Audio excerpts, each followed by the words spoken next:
The 90s was a fascinating time here in the UK. We had Britpop, and football was arguably at the height of its popularity, thanks, in part, to the launch of the Premier League. For gamers, there was a wide variety of footy games to get your hands on. FIFA, of course, but it had many rivals: Sensible Soccer, ISS Pro, and Actra Soccer, to name a few. It wasn't like today, where the only real option is FIFA. But for some, like me, there was a different sort of football game that drew us in. That was the Football Manager games. Now, there had been plenty of them around in the 80s, most notably the Football Manager series created by Kevin Toms, but it was in the 90s that these games really hit their peak. For PC gamers, there was Championship Manager, filled with data that would make any Stato or Excel spreadsheet fanatic weak at the knees. Unfortunately, PCs were not as commonplace as they are now, and for many gamers in the 90s, all we had were our consoles. But fear not, Sega, Nintendo and Sony had us covered with a whole host of options to scratch that football management itch. Today we're diving into a world of football management games from an era when my team, Aston Villa, was more than just part of the Premier League. They were the team that I led to glory, one pixelated match at a time. So pick out your best tie, dust off that sheepskin coat of yours, and join me on the touchline as we fire up the PlayStation and go on a nostalgic trip down memory lane. Kicking off with Premier Manager 98, this game was the gaffer's go-to for console-based football strategy. Remember the thrill of negotiating contracts without breaking the bank? Or was that just the anxiety talking? Either way, managing your favourite team to victory, despite the blocky graphics, felt as satisfying as scoring a last-minute winner. And speaking of winners, let's not forget how each match felt like a derby. There were no easy fixtures here, just good old-fashioned tactical warfare. Signing Nadal at the start of every game was a must, and you could also tweak the sponsorship hoardings and upgrade the facilities to help your club grow. Match day had you overseeing a screen that featured both lineups and a few stats. Although this is one of the earliest management games on the system, we could actually watch the highlights of the game through the Actra Soccer game engine. This was fairly revolutionary at the time, albeit a bit on the basic side, but I didn't know that then. And contrary to what D. Ream were telling us, I didn't think things could get any better. Right, Harry, did you see that ludicrous display last night? What was Wenger thinking, sending Walcott on that early? The thing about Arsenal is they always try and walk it in. That is true.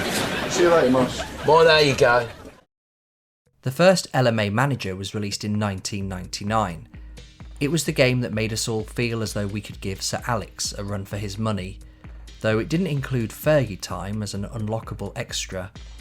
It did feature a more intuitive interface and immersive matchday experience.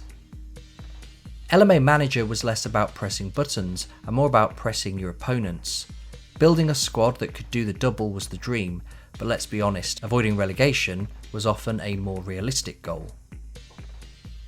The thing that strikes you when you play this game is how beautiful it looks.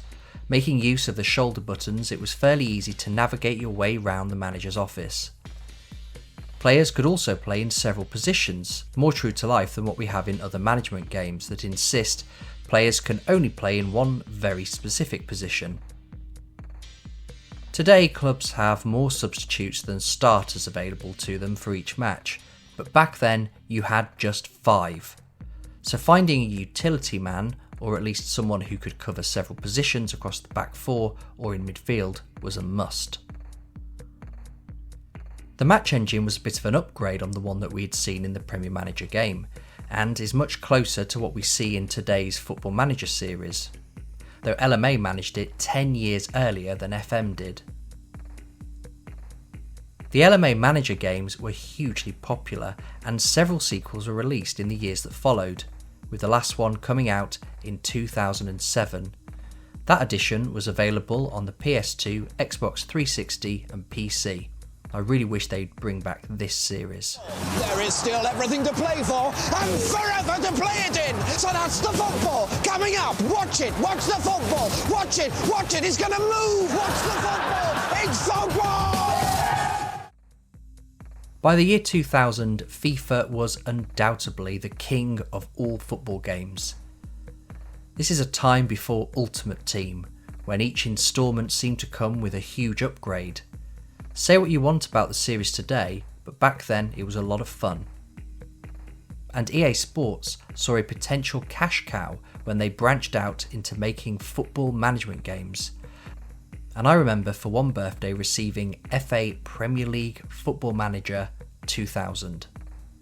This was the game that taught me that football isn't just about the 90 minutes on the pitch, it's a 24/7 job. Scouting the next teenage sensation, expanding the stadium, keeping the board happy, it was a juggling act that would make a circus performer sweat. And who could forget those pre-match nerves? The game benefited from being fully licensed, so unlike the others mentioned in this video, you had the badges, the kits, and even the stadiums of the Premier League sides from the season. And the thing that made this game even more sweet was the match engine. It borrowed from its sister game, FIFA. Believe it or not, at the time, I thought football games would never look as realistic as they did at that very moment. One downside was that stoppage time never seemed to end, though it was brilliant to score a 127th minute winner. And if you're thinking it must have been some sort of bug, think again. The CPU left a lot to be desired on the pitch, misplacing almost every pass and constantly kicking the ball out for a throw-in. So having so much stoppage time is unsurprising, really. Managing a Premiership football club is very much like running a successful paper merchant. Yeah, you know, a lot of similarities. Here, I have to pick the right team. Yeah, I have to lead by example. Yeah, I have to instill trust, discipline. Sometimes we have a game of football at the back, so similar there.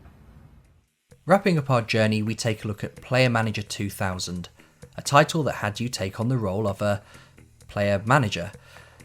And this was all the rage in the 90s. Ray Wilkins and Glenn Hoddle stand out for their time in the hybrid role at QPR and Chelsea respectively. The game was great fun. You could pick yourself over that teenage prodigy who spends too much time on TikTok and Instagram, or that obnoxious new signing who insists on wearing the number 9 shirt. Not on my watch. Take the bench, lads. I've got this.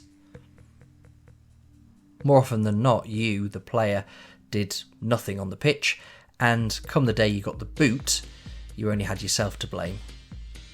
Match engine wise, it was a step back from the LMA and Premier League Manager games, but unfortunately I was unable to capture any footage of this as my copy kept crashing during the pre-match warm-up, so you'll just have to take my word for it. There you have it, team, a throwback tour of PlayStation 1 football management games. Whether you were masterminding a treble or just trying to make it out of the relegation zone, these games provided us with hours of strategic fun and the odd managerial meltdown.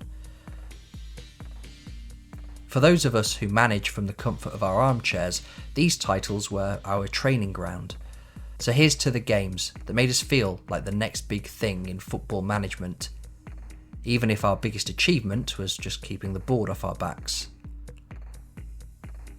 The Football Manager series might be breaking sales records on a yearly basis, but give me the simplicity of any of these old PS1 games any day of the week, especially 3 o'clock on a Saturday. Don't forget to like, subscribe and share your own managerial highs and lows in the comments below. And if you want to be a star player, click on one of these 2 videos for more nostalgia from me. Until next time, stay safe and keep gaming.